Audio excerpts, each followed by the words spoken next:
Você trouxe a Bíblia, irmão? Louvado seja o nome do Senhor. Bem, terminamos semana passada, uma série de 10 mensagens. Estivemos aqui pregando sobre maturidade, crescimento espiritual. Hoje vou trazer um assunto diferente com os irmãos, compartilhar a palavra de Deus com os irmãos. Eu quero falar sobre algo interessante, algo que a filosofia sempre se questiona. Todo estudante de filosofia, os primeiros debates da faculdade se perguntam, filosofam acerca desse assunto.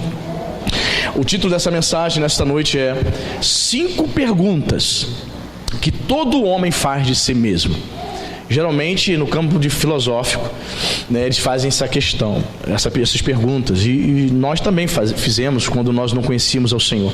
5 perguntas que todo homem, em algum momento da vida, ele se faz, principalmente quando ele não conhece a palavra de Deus.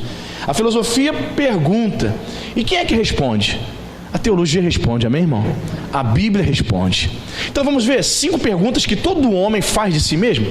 A primeira pergunta está no campo da origem, e é essa famosa pergunta: de onde viemos? Você já fez essa pergunta? De onde viemos? Gostaria de responder utilizando-se da palavra de Deus. Abra sua Bíblia no Salmo 139, Salmo de Davi. Se essa pessoa está sem Bíblia, dá uma carona para ela. Sei que muitas pessoas hoje em dia utilizam o celular, E no celular você tem essa opção de escolher a versão. Eu utilizo aqui a versão Almeida, Revista e Atualizada. Eu sou da antiga, irmãos. Eu gosto de papel. Eu gosto de pegar no papel. Meus livros são de papel. Eu gosto de tocar, de sentir o cheiro da folha. Você gosta quando compra um livro novo? Eu também gosto. Eu já conheci um irmão que falou assim: eu tenho 5.000 livros. Eu falei: rapaz, essa biblioteca é grande. Não, é tudo um pendrive. Eu falei: legal. Eu não gosto de ler livro no computador, não. Tem gente que gosta. Salmo 139, versículo 14. Se você achou, diga amém. De onde viemos? A origem de onde viemos está aqui, Salmo 139, versículo 14 diz: graças te dou, visto que por modo assombrosamente maravilhoso me formaste. As tuas obras são admiráveis, e a minha alma o sabe muito bem. Olha que maravilha. Temos a resposta aqui. A filosofia pergunta de onde viemos. Davi, inspirado pelo Espírito de Deus, responde: de onde viemos? Nós fomos formados pelo próprio Deus. Fomos formados, criados pelo Senhor Deus. De modo assombroso e maravilhoso me formaste. É interessante, irmãos? Quando nós começamos a pensar no homem como criação de Deus, a complexidade que é formado o ser humano, as células, milhões, bilhões de células, não é? O sistema nervoso, o sistema digestivo, o cérebro. Se estuda tanto, cada dia se descobre tantas coisas a respeito do corpo humano. Eu não sei se você sabe, mas cada ser humano possui um batimento cardíaco diferente. Você acha que só faz tum-tum, é tudo igual? Tum-tum, tum-tum? Nada disso, irmão. Cada ser humano, existem mais de 7 bilhões de pessoas no planeta Terra. E cada pessoa Deus criou com um batimento cardíaco diferente. Isso é fantástico. Isso para mim, isso me assombra. Eu não sei quanto a você. Isso é Deus, isso é milagre. Cada ser humano, seres humanos que já existiram, que existem, que vão existir, cada ser humano possui uma impressão digital diferente. Isso para mim me espanta. É assombroso a maneira como Deus age, a maneira como Deus trabalha. E a população tem crescido, No final do século XIX nós chegávamos a 1 bilhão de habitantes. Passamos de 7 bilhões, pouco mais de 100 anos, e cada ser humano constituído de uma forma singular, de forma distinta, com personalidades distintas. Você lembra no ensino fundamental? Eu e você, nós estudávamos sobre o sistema nervoso, simpático, parasimpático. Lembra disso? Irmãos, eu tomava tudo 0 nesse negócio. Não lembro muito bem, não. Mas uma coisa que eu guardei nas aulas de ciências, Eu me lembro que a professora falava: existe, olha que fantástico, existe um sistema nervoso autônomo, independente. Que é isso, pastor? Sistema nervoso autônomo. É ele que controla o sistema digestivo. É ele que controla o sistema circulatório. É o sistema nervoso autônomo que controla a respiração. Você não acorda de manhã e olha para o estômago e diz: olha, trabalhe bem, estômago. Você diz isso? Você não acorda de manhã e fala assim: sistema digestivo, intestino grosso, intestino delgado, vocês precisam trabalhar bem hoje, hein? Você dá alguma ordem desse tipo? Não. funciona, né, de forma independente. A irmã que é professora de biologia está lá, está rindo, não é isso? Você está rindo, está lembrando das aulas na escola, né? Mas é isso é fantástico, irmãos. Funciona naturalmente, você não fica dando ordens. Sangue, por favor, circule, leve oxigênio para o cérebro, senão eu morro. Você não precisa falar isso, porque Deus criou o sistema nervoso autônomo. E tudo isso, a obra da criação, a complexidade humana. E ainda existem pessoas que dizem que Deus não existe. Como é que pode, hein, irmãos? Ainda existem pessoas que dizem que tudo isso veio a existir de uma forma aleatória, do nada. Não, querido. Existe um Deus que criou os céus e a terra. Existe um Deus criador. No princípio, Deus criou. Amém? Deus criou os céus e a terra. Deus criou as estrelas, o mar e tudo que nele há. Deus criou o homem. E nós somos coroa da criação. O salmista vai dizer lá no Salmo 8, versículo 5, que o homem é coroa da criação. De onde viemos?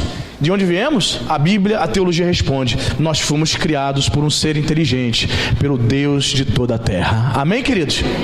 E esse Deus deve ser adorado sempre. Amém? Segunda pergunta, que a filosofia pergunta, né? Se questiona e a Bíblia responde, está no campo da identidade. A segunda pergunta é aquela famosa: quem somos? Quem sou eu? A Bíblia responde, irmãos. Vamos ler um texto clássico? Vamos lá, abra sua Bíblia em Gênesis capítulo 1, versículo 26 e 27.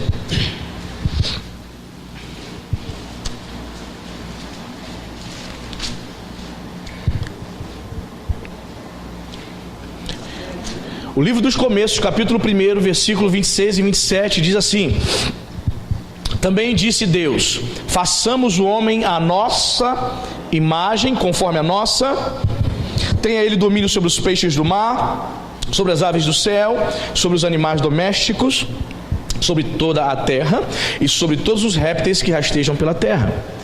Criou Deus, pois, o homem à sua imagem, a imagem de Deus o criou, homem e mulher os criou. É interessante isso, né, irmãos? Quando as pessoas estão aprendendo a fé, são novos convertidos, né? Os crentes novinhos, eles leem esse texto aqui: gente, então o homem foi criado à imagem de Deus, então Deus deve ter 1,90 m e olhos azuis, é isso? Deus tem corpo? Não é isso, não se refere, não quer dizer que Deus tem corpo, amém, irmãos? O próprio Cristo vai dizer lá em João capítulo 4 que Deus é Espírito. Essa questão aqui de Deus ter criado, façamos o homem conforme a nossa imagem e semelhança, está se referindo à questão da vontade. Deus tem vontade, Deus tem sentimento, Deus tem intelecto, Deus é um ser inteligente, Deus tem razão, Deus tem sentimento, Deus é amor, e o homem também é que tem a capacidade de amar. Amém? O Deus pensa, Deus é um ser inteligente. E já disse o filósofo, né? Penso, logo existo. O homem também tem a capacidade de raciocinar. O homem é o único animal, digamos assim, do reino animal, falando em termos de biologia, que tem a capacidade de criar, irmão. O ser humano é fantástico. Compõe canções, compõe, sabe, pinta quadros fabulosos. O homem tem essa capacidade, a inteligência, constrói prédios, sabe, trabalha na questão da arquitetura, cria coisas fantásticas, descobre na ciência tantas descobertas, inventa tanta coisa fantástica, irmão. É impressionante, né? Se você olha 20 e poucos anos atrás, você lembra, em 1993, 94, quem tinha celular era rico, não é verdade, irmão? Você lembra o celular? Parecia até um tijolo, irmão. Tocava o teu celular, quem tinha celular andava na rua achando que estava tirando onda, né? Parecia ter um sapato, tocava na rua, alô, puxava a antena, lembra disso? Alô, andava na rua tirando onda. Meu Deus, hoje qualquer um tem celular, né, irmão? E o celular na época era só para falar, não é isso, querido? Hoje o celular é para tirar selfie, é para filmar. Você já conversa, né, por aplicativos, olhando já o rosto da pessoa. Que coisa fantástica. Só o homem tem essa capacidade, irmão. Então, quando a Bíblia diz: façamos o homem conforme a nossa imagem e semelhança, então o homem foi criado à semelhança de Deus nesse aspecto, porque o homem tem condições de pensar, de raciocinar, de decidir. Amém, irmão? O homem tem isso. E é bom sempre falar o seguinte, que quando Deus criou Adão e Eva, Eles tinham uma imagem de Deus, eles eram puros. Todavia, você sabe, eles caíram, eles pecaram, e essa imagem foi arranhada, digamos assim. O homem caiu. Então hoje o homem está distante de Deus, embora ele tenha essas semelhanças do Senhor, no sentido de que ele pode pensar, ele tem capacidade de amar, de decidir. É importante lembrar que ele precisa tomar uma decisão. O homem é livre e ele precisa tomar a decisão de se voltar para Deus. Somente em Cristo Jesus, presta atenção nisso, somente em Jesus nós podemos ter a imagem de Deus restaurada, amém? Somente em Jesus. Longe de Deus, a nossa imagem em relação a Deus fica arranhada. Você percebe? Somente em Jesus a nossa imagem é restaurada. Temos capacidade de verdadeiramente amar, irmãos. O homem ama. O homem sem Deus ama? Ama, mas por motivações distintas. Mas o homem que tem Deus no coração, e o homem cheio do Espírito Santo, o homem que foi restaurado, o homem que teve a sua imagem restaurada em Cristo, ele tem capacidade de ter comunhão com Deus hoje. Quem está entendendo isso? Amém? Então percebe que a palavra de Deus responde esse segundo questionamento que nós falamos aqui. Quem somos? Nós somos filhos de Deus. Todo aquele que aceita Jesus como seu único e suficiente Salvador é filho de Deus, amém? Teve a imagem e semelhança de Deus restaurada em Cristo Jesus. Quem está entendendo até aqui? Amém? Muito bem. Terceira pergunta. A terceira pergunta que a filosofia faz, e geralmente nós fizemos quando nós não conhecíamos a palavra de Deus, é no campo do significado. A terceira pergunta é: por que nós estamos aqui? Você está anotando isso aí, irmão? Está anotando tudo isso aí? Não? Está escrevendo na sua agenda? A primeira pergunta foi de onde viemos, não é isso? A segunda, quem somos? E a terceira, por que nós estamos aqui? Você, antes de se converter, você fazia esse questionamento a você? O que eu estou fazendo aqui nesse mundo? Por que eu nasci nessa família? Você já se perguntou? Por que eu nasci em Araruama, ou no Rio de Janeiro? Por que eu nasci brasileiro? Por que eu não nasci suíço? Francês, britânico, que tal? Por que eu não nasci na Argélia, Marrocos, na África do Sul? Por que eu estou aqui? Ou por que eu vi a existência? Por que eu estou fazendo aqui nessa terra? São questionamentos. E eu quero usar um versículo aqui para responder você. Vamos lá para o Novo Testamento, no livro de 1 Pedro, primeira epístola de Pedro, capítulo 2.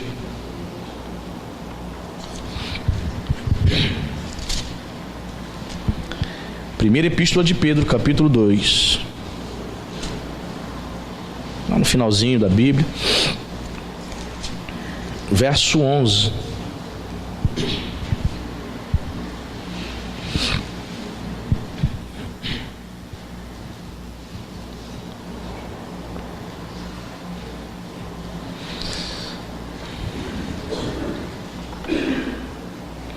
Primeira Pedro 2,11 vai dizer o seguinte, olha o que Pedro vai falar. 1 Pedro 2,11: Amados, exorto-vos como, repita comigo, peregrinos e forasteiros, que sois, a vos absterdes das paixões carnais que fazem guerra contra a alma. Somos, a resposta está aqui, ó. Nós somos peregrinos. O que estamos fazendo aqui? Somos peregrinos nessa terra. Estamos aqui de passagem. A Bíblia diz que o crente é um forasteiro, irmãos. Nós estamos nos preparando para voltar para casa, ao céu, amém, irmão? Estamos nos preparando para isso. Não se entregue, irmãos, não se entregue às suas vontades. Pedro aconselha aqui a igreja: olha, não se entregue às suas paixões. Vocês precisam se abster. Vocês precisam, abnegar, dizer não para as suas paixões, para as suas vontades pecaminosas, para as suas vontades carnais. Por quê? Por que devemos fazer isso? Porque nós somos peregrinos. Porque este mundo não nos pertence. Nós precisamos dizer não para o pecado. Nós precisamos nos afastar de tudo aquilo que ofende a santidade de Deus, tudo aquilo que é promíscuo, tudo aquilo que é mundano. Talvez você esteja aqui, eu não sei se você é crente, se você conhece a palavra superficialmente ou profundamente, não sei. Mas, por exemplo, o crente ele não pula carnaval, o crente não vai a baile funk, o crente não participa dessas coisas. O crente não se assenta à roda dos escarnecedores enquanto eles estão bebendo, falando palavrão, falando de prostituição, falando das amantes, falando de mulher, falando de coisas, sabe, supérfluas da vida. O servo de Deus não se assenta ali, sabe por quê? Porque ele é peregrino. Ele está aqui nesse mundo de passagem. A nossa vida é curta, 70, 80 anos, irmãos. E detalhe, quem vive 70, 80 anos, ele chega assim, sabe, velhinho, fraquinho. Você dificilmente vai chegar a 80 anos com a disposição de 30. Sabe por quê? Porque a vida é passageira. Nós estamos aqui como peregrinos. E o conselho da palavra de Deus: se nós estamos aqui de passagem, vocês precisam se abster de todas as paixões carnais. Vocês precisam ser santos, amém, queridos? Ele vai dizer aqui, ó, vocês precisam se abster das paixões carnais que fazem guerra. Olha que palavra forte. Ele está dizendo aqui que as nossas vontades carnais, vontades essas que afrontam o nosso Deus, elas fazem guerra. Interessante isso, porque o apóstolo Pedro, ele compara os nossos desejos carnais a um exército inimigo. Olha só, querido, Pedro está dizendo que as nossas vontades, quando elas se levantam contra nós, para tentar nos conduzir a errar, a desagradar ao Senhor, a entristecer o Espírito Santo, ele diz que é como se fosse um exército. E é verdade, né, irmão? Quando a tua vontade, ela tenta prevalecer, olha, você tem que pedir misericórdia a Jesus, não é verdade? Senhor, tem misericórdia. Quando a tua língua começa a coçar para falar da vida dos outros, já percebeu já? Para fazer fofoca. Aí você como evangélico, você até usa aqueles argumentos, né, fracos. Fala assim, ó, eu não estou falando da vida de ninguém não, mas eu só estou falando para a gente orar, amém? Sabe aquela irmãzinha? É aquela. Olha, não sabe da maior. Fiquei sabendo de um negócio aí. Mas eu estou falando isso aqui, não é fofoca não, é só para a gente orar por ela, entendeu? Tá entendendo, irmão? Muitos evangélicos, né? A língua coça para fazer fofoca, para falar mal dos outros. É a vontade, são as paixões da carne. O ser humano tem prazer em ficar falando mal das pessoas. Por isso, sites, revistas de fofoca da vida dos artistas, olha os blogs, ó, as visitações, são milhões de pessoas visitando. Você quer saber da vida da Bruna Marquezine? Olha quantas pessoas querem saber. Quantas pessoas querem saber da vida do Neymar? Quantas pessoas querem saber da vida dos artistas? Porque o ser humano gosta de comentar da vida dos outros. Isso é paixão carnal, isso é vontade da carne, é vontade pecaminosa. E Pedro vai dizer que essas coisas se levantam contra nós como um exército inimigo. Temos que nos abster dessas coisas, amém, queridos? O crente precisa dizer não ao pecado, ao mundo. Irmãos, certa vez eu tinha pouco tempo aqui em Araruama, acho que 2 anos morando aqui. Eu ingenuamente, irmãos, olha, muito ingênuo, na segunda-feira de carnaval, se não estou equivocado, eu morava aqui no 15. Aí eu falei assim para a Cíntia, vamos até a praia, vamos até a lagoa para as meninas tomar um banho. Isso de tarde, às 3 horas, 4 horas da tarde. Irmão, quando eu comecei a andar aquela rua do 15 ali, aquela entrada do 15, vindo assim para o centro, vieram os rapazes vestidos de mulher e queriam me agarrar. Eu falei, não, tá amarrado em nome de Jesus. Cíntia, que isso? Eu falei, meu Deus, Cíntia, vamos voltar para casa agora. Cão tá solto. Porque eles entendem o seguinte: se você está na rua, você também está pulando carnaval, mas eu queria só ir na lagoa ali no centro para mergulhar os pés e sair e voltar para casa, irmão. Eu só queria isso, mas vieram os rapazes vestidos de mulher e queriam me agarrar. Eu falei, que isso, rapaz? Sai fora. Que é isso, rapaz? Eu falei, Cíntia, vamos voltar. Demos as costas, pegamos, vamos voltar. Aí eu percebi realmente como é complexo, como é difícil para o servo de Deus viver nesse mundo, não é verdade, irmão? Então, época de carnaval é época de você pegar sua família. Se você pode se retirar num lugar, sabe, no interior, vai, se retira mesmo. Fica orando esses 4 dias, busca a Deus, desliga a TV ou você vê o desfile. Não, né? Espero que não. Porque tem crente que vê esse desfile, não, pastor, eu sou mangueira até morrer. Que isso, irmão? Ou é crente ou não é, querido. Você precisa se abster das coisas desse mundo, amém, meu irmão? Carnaval está chegando aí, você estava preparado para ver Padre Miguel. Pastor, eu sou império, pastor, nasci em Madureira. O samba está na veia, pastor. É, irmão, eu sei como é que é isso. Eu sei como é difícil. Eu fui criado no meio de tios, roda de pagode. Eu gostava de um pagode, irmão. Zeca Pagodinho. Fui criado nessa roda. Morando em Madureira, meus tios, minha avó. Todos os eventos era churrasco, cerveja e pagode. Frequentava o Império Serrano. Você entende? Eu sei como é que é isso. Não é fácil, mas há uma palavra de Deus para nós. Nós não pertencemos a este mundo. Somos forasteiros, somos peregrinos. Há uma pátria nos céus nos esperando. Amém, irmão? Há um céu esperando o crente, o servo de Deus. Deus não nos chamou para nós nos contaminarmos com as coisas dessa vida, não, querido.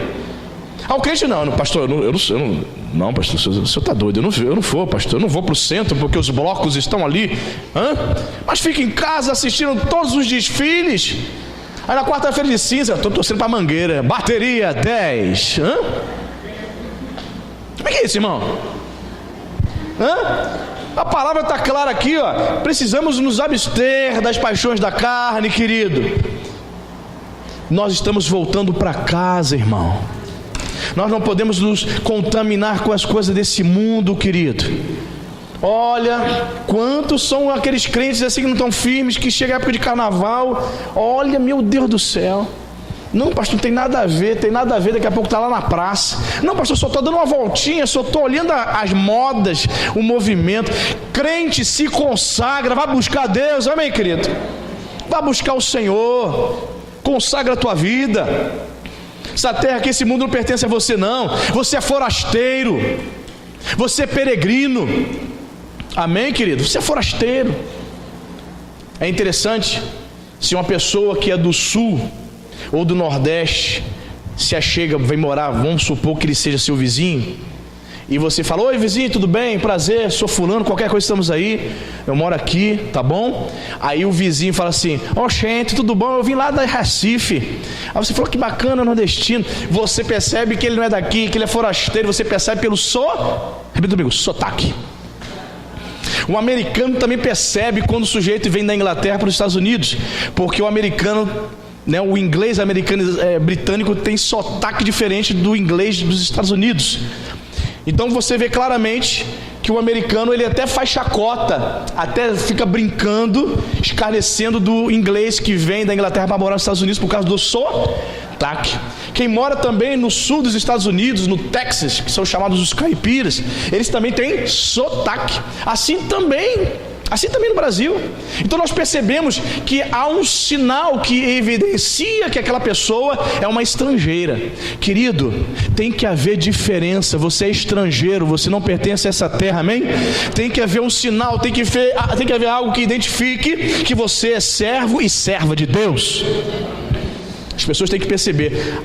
Quando você começar a falar, quando você começar a caminhar, quando você abrir a sua boca, a irmã é crente, não é crente? Não é porque a irmã está segurando a Bíblia, não. A irmã é serva de Deus. As pessoas vão perguntar: a irmã é crente? Aí você vai dizer: sim, sou. Tem algo diferente na irmã. Claro, é a presença do Espírito Santo, sabe? Ela não é daqui, ela é peregrina, ela é forasteira, ela está voltando para casa. O céu é a nossa morada, amém, igreja? Bendito seja o nome de Jesus. Somos peregrinos, então devemos nos abster de todas as paixões da carne, em nome de Jesus. A quarta pergunta está no campo da moralidade, e é: como nós devemos viver? Porque as pessoas estão dizendo isso hoje, né? Eu vivo da maneira que eu bem entender. Tudo é relativo. O que é certo para o senhor não é para mim, o que é errado para a irmã não é para mim. Então a senhora acha que fornicar, ter amantes na rua é normal? Ou é certo ou errado? Não, para mim não, acho que não é e tal. Ou seja, há uma relativização em relação à questão da moralidade. E o que a Bíblia tem a dizer sobre isso? Eu escolhi um texto lá no Antigo Testamento. Vamos para Eclesiastes, capítulo 12. Como devemos viver? A quarta pergunta. Será que eu devo viver de qualquer maneira, pastor? Pastor, eu vivo da forma como eu bem entender. O que eu achar, para onde apontar meu nariz, eu vou. Eclesiastes capítulo 12. Eclesiastes no Antigo Testamento.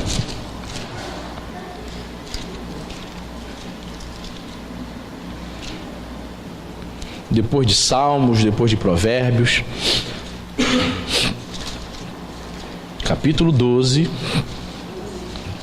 Lá no final, versículo 13 e 14.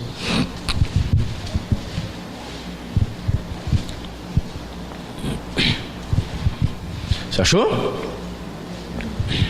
Como nós devemos viver, pastor? Está aqui, a resposta está na Bíblia. Diz a palavra: de tudo o que se tem ouvido, a suma é: teme a Deus e guarda os seus, porque isto é o dever de todo homem, porque Deus há de trazer a juízo todas as obras, até as que estão escondidas, quer sejam boas, quer sejam más. De tudo que se tem ouvido, o resumo é esse: teme a Deus e guarda os seus mandamentos, pois este é o dever de todo homem. Como que eu devo viver, pastor? Está aqui a resposta: o dever de todo homem, andar temendo a Deus, guardando os seus mandamentos. Não importa quais sejam, irmãos, os mistérios, as aparentes contradições da vida, nós devemos lutar, essa que é a verdade, nós devemos trabalhar, tendo em vista o único propósito. Sabe qual é o propósito? O único propósito de conhecer mais e mais a Deus. A suma, o resumo da vida de todo homem é este. A Bíblia aqui é clara: guardar os mandamentos, obedecer a Deus, servir a Deus, procurar conhecer mais a Deus. Aí você vê, até dentro da igreja, pessoas batizadas nas águas, pessoas que se dizem cristãs, elas vivem do jeito dela, vivem de qualquer maneira. Vive de qualquer maneira. Às vezes a pessoa fica viúva, às vezes a pessoa vem do mundo sem marido ou sem uma mulher, aí fala assim: pastor, estou namorando. Ó, pastor, amém. Ó, pastor, aconselho, querido, está namorando? A pessoa que você está namorando, né? Esse senhor, essa senhora aí que você conheceu, serve a Deus? Aí a pessoa fala assim: não, pastor, mas é uma pessoa maravilhosa. O que a Bíblia diz, irmão? O que a Bíblia diz, meu irmão? Diz que não há comunhão entre luz e trevas. Diz que não pode haver jugo desigual. Cuidado. Não, pastor, é gente boa, eu vou levar para a igreja. Não, pastor, pessoa finíssima. Quando eu me casar com ela, ela vem para a igreja. Aí quando o pastor, 1 mês depois, 2 meses depois, quando o pastor já está sabendo, já está morando junto, já está amigado, sem temor, quer saber de obedecer a palavra de Deus coisa nenhuma, não teme a Deus. Muitos fazem isso, começam a fornicar. Crente namora não é para fornicar não, irmão. O que é isso, pastor? Fornicação é sexo antes do casamento. Pastor, não me aguentei, a carne é fraca. Ah, querido, se converte em nome de Jesus, meu. Carne é fraca, porque não ora, não lê Bíblia. 90% dos crentes não lê Bíblia, são analfabetos bíblicos. Essa que é a verdade. Não buscam a Deus. Como é que vai ficar forte espiritualmente? Não vai não, irmão. Está enganando a quem? Vem pedir conselho ao pastor, não sei porquê. A pessoa já está decidida o que ela vai fazer. Ela já está na cabeça, decidido que vai viver amasiado, que vai viver amasiado em pecado. A Bíblia diz que isso é pecado, jugo desigual. Ainda vai procurar pessoas que não servem, não temem a Deus. Muitas pessoas assim, queridos, não querem obedecer a Deus. Como é que você deve viver? Essa é a pergunta que se faz. Temendo a Deus e guardando seus mandamentos, amém, irmão? Temos que temer a Deus, não é do seu jeito. Pastor, eu vou vivendo da minha maneira. Eu sou crente, mas não dou satisfação para ninguém não, pastor. Tem um monte de crente assim. Pastor, o Senhor não tem nada a ver com a minha vida não. Particular. Eu faço o que eu bem entender. Ok. Quando quebra a cara, aí vem chorar, né? Quando acontecem os problemas, aí vem lamentar, porque é desobediente, porque não teme a Deus. O temor, irmão, o temor é tudo. Irmãos, eu me lembro muito bem quando a Cíntia se apaixonou por mim, né? Quando ela veio me procurar, eu lembro muito bem. Ela falou: estou gostando de você. Eu falei: ok. Eu tinha 17 anos. Ok, estou gostando de você. Eu falei: ok. Aí ela falou assim, aí eu falei assim, bem, eu falei para ela assim: vamos orar. Crente ora. Eu tinha 17. Crente ora antes de namorar, ok? Ela: ok. Eu falei: 2 meses. Nesses 2 meses não vou pegar na sua mão, nem vou te abraçar e nem vou te beijar. Pastor, o senhor conseguiu? Consegui, irmão. Pela graça, amém? Vamos orar. Aí ela aceitou. Eu falei: tem mais. Eu com 17 anos falei para ela: e tem mais. Quero ser pastor. Se for minha namorada é para noivar, casar, entenda que eu quero ser pastor. 17 anos. Enquanto os meninos de 17 anos só querem ficar o quê? Fez. Eu queria ser pastor, pregar a palavra do reino, amém, irmão? Muito bem. Ela, ok. Irmão, foi um drama, irmãos. Com um mês de namoro, nós íamos para a pracinha comer cachorro quente. Ela do lado assim, eu nem pegava nem na mão. Pegar não. Aí tinha o esposo da minha prima e falava assim: rapaz, pode abraçar. Abraça, rapaz, beija logo. Está aqui quase 2 meses já, rapaz. Eu falei: não, eu fiz um propósito, querido. Eu preciso honrar o Senhor. Preciso honrar a Deus. E fui até o fim, irmãos. Temor do Senhor. Honrando ao Senhor. Depois de 2 meses, aí sim, o primeiro beijo. Amém? Depois de 2 meses. Houve o temor. Houve um respeito. Amém? E me lembro muito bem que esse querido falou assim: rapaz, tem nada a ver, não, abraça logo, beija logo. Falei: não. Eu não estou servindo aqui a homens, o pastor não está aqui, os irmãos não estão aqui, mas eu fiz um propósito, foi com Deus. Deus está aqui presente, Ele está acompanhando aqui meu namoro, e eu quero que meu namoro seja abençoado. Às vezes a pessoa vai para casa da outra para namorar e só quer: vamos assistir um filme? Não estou falando que não posso assistir um filme, né? Vamos comer uma pipoca e tal. Mas eu ia para casa da Cíntia, irmão, a gente orava, pedimos para Deus, pedimos para o Senhor consagrar o nosso namoro. Eu ia para casa dela, a gente lia a Bíblia. O que você entendeu? Sabe, foi um namoro consagrado a Deus. Por isso Deus abençoou, amém, irmãos? Já se passaram aí 24 anos, amém, Cristo? Sabe por quê? Porque havia um temor. Hoje o pessoal, pelo amor de Deus, meu Deus do céu, tem uns rapazes dentro da igreja com 20 anos já namorou 15 meninas já. Tem umas meninas que já beijou várias bocas. Não há temor nenhum. E a mãe, que é crente, nem sentou para conversar com ela, para dizer assim: minha filha, tá feio para você. Já está no 10º namorado e você só tem 15 anos. Tem mães que deixam à vontade. Minha irmã, em nome de Jesus, tome a rédea da tua casa. Seja mãe crente de verdade, amém, irmã? Pelo amor de Deus. Irmão, isso me deixa enervado, sabe por quê? Porque você vai ver escândalos dentro da igreja. Porque mães e pais não sentam para educar, para ensinar os filhos, para orientar, para falar sobre gravidez, sobre sexo, sobre drogas.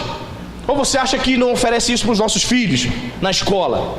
Ou você acha que não vem jovem dentro da igreja que está usando cocaína? Participa da juventude, do grupo jovem, e o nosso filho nunca experimentou, mas pode ter um contato, pode oferecer para ele. E aí? A irmã e o irmão está falando? Não está, né? Aí você vai ver os jovens namorando um com os outros, sem compromisso. Com 16 anos eu orava. Sabe qual era a minha oração? Senhor, eu não quero uma namorada, eu quero uma esposa. Quando veio a minha esposa. Amém? Mas hoje não. Senhor, me dá um garotão de olhos azuis. Me dá um espetáculo, Senhor, de 1,90 m. Olhos verdes. E nem faz uma oração dizendo: Senhor, que seja mulher de Deus, Senhor, que seja um homem temente a Ti. Eu me lembro que o Bispo Valnei contou uma história, acho que o Fábio lembra disso, sabe? E eu guardei até hoje. O Bispo Valnei falou que lá na igreja do Bispo Miguel, lá em Caxias, tinha um irmãozinho que orava a Deus: Senhor, me dá uma varoa, Pai, eu estou ficando já velho, 20 e poucos anos velho. Senhor, me ajuda, eu preciso de uma varoa, eu preciso de alguém para sair no cinema, para comer cachorro quente na praça. Senhor, me dê. Aí ele fez um propósito com Deus: Senhor, não, o cara fazer uma oração dessa, tá na unção, né? Senhor, em nome de Jesus, culto jovem, Senhor, a primeira menina que chegar na porta é ela que eu vou casar, é ela. Senhor, confirma, Senhor. Aí o Bispo Valnei falou que a primeira menina que chegou na igreja era a menina mais feinha da igreja. Feia não, né? Não existe gente feia, existe gente desprovida de beleza, né? Era menos desprovida daquela estética que chama a atenção dos homens. Quando ela brotou, ela... Não, Senhor, não era essa oração. Não era essa oração, Senhor. E o Bispo Valnei contou na história que esse rapaz, ele ficou meio que arrependido, porque foi realmente aquela menina que entrou. Mas como Deus faz, A partir daquele dia ele começou a se aproximar dessa menina. Criaram uma amizade profunda, namoraram, noivaram e casaram, amém, irmãos? Porque o feio para um é bonito para outro, amém, irmão? E Deus mostrou a beleza que havia na vida dela. Era uma mulher de Deus. Está entendendo, irmão? Às vezes o camarada fica olhando para o cabelinho, né? O cabelinho é ruim, cabelo esticado, aí ele é baixinho, ele é barrigudinho, carequinha. Tem que perceber, prestar atenção para ver se é homem, se é mulher de Deus, amém, queridos? E as pessoas não têm visto isso. A quarta pergunta é essa: como devemos viver temendo a Deus, seguindo os mandamentos do Senhor, amém? Quinta e última pergunta está no campo do destino. Dissemos aqui a primeira pergunta: de onde viemos? A segunda: quem somos? A terceira: por que estamos aqui? A quarta: como devemos viver? A quinta é: para onde nós estamos indo? A resposta está lá no Evangelho de João. Vamos lá, João capítulo 14. João 14. Evangelho de João capítulo 14, versículo 1 e 2.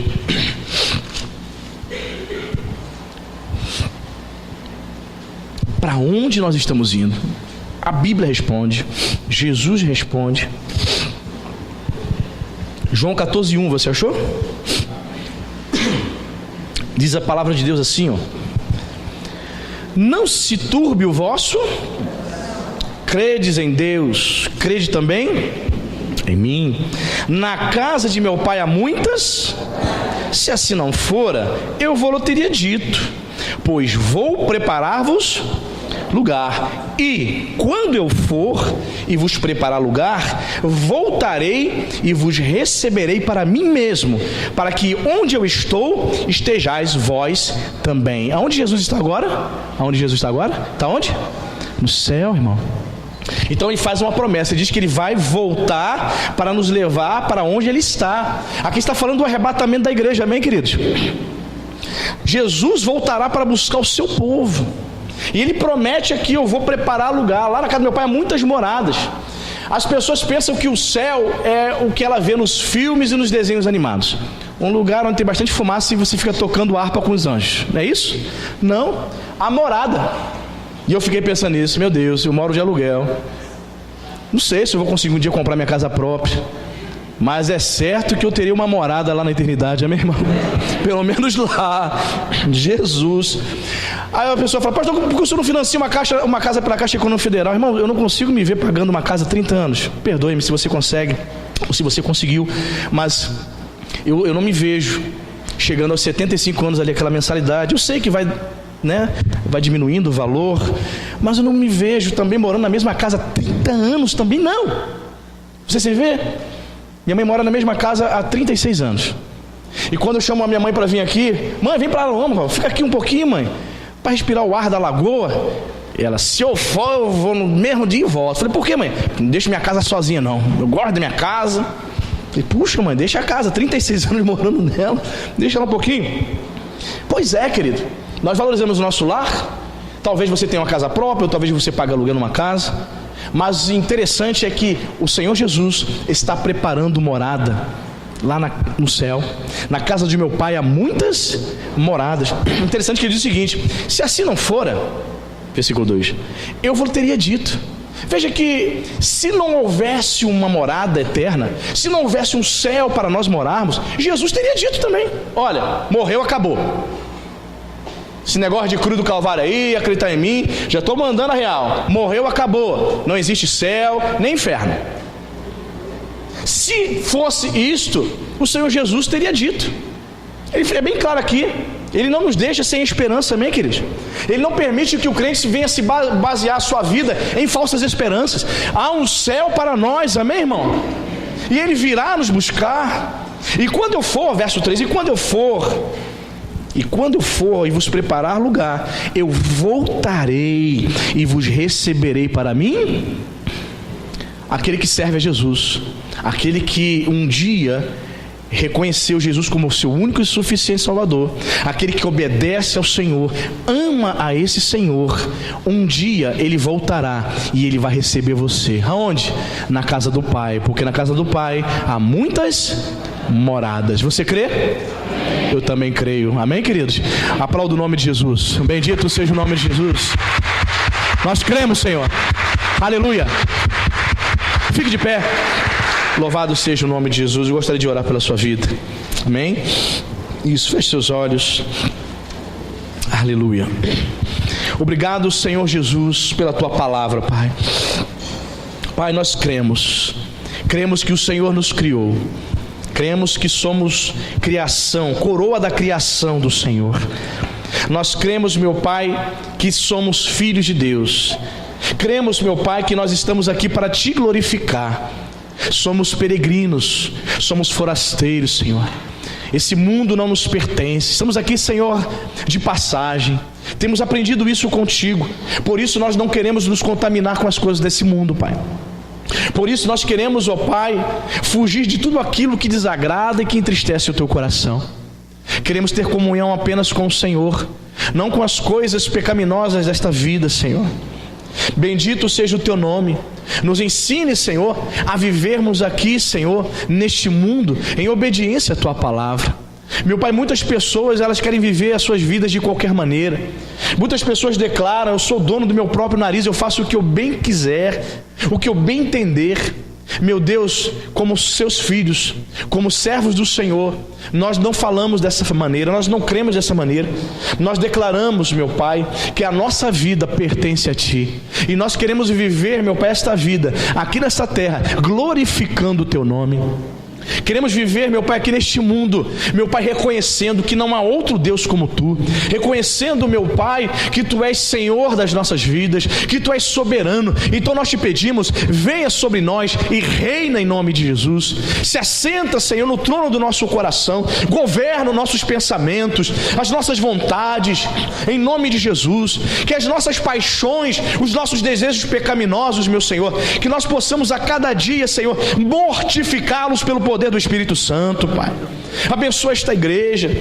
Nos ensina a viver para a Tua glória. Nos ensina a vivermos para o Teu louvor. Ah, meu Deus, nós vemos hoje uma igreja brasileira, Senhor, que pouco se fala sobre o céu, que pouco se fala sobre salvação. Meu Deus, em nome de Jesus, traga despertamento, abra os nossos olhos, nos dê, Senhor, a compreensão, e que a nossa fé, Senhor, seja renovada para acreditar que há muitas moradas, ó Pai, reservadas para aqueles que creem, para aqueles que Te obedecem, Senhor, para aqueles, meu Senhor, que se abstêm deste mundo para servir a Ti, Senhor.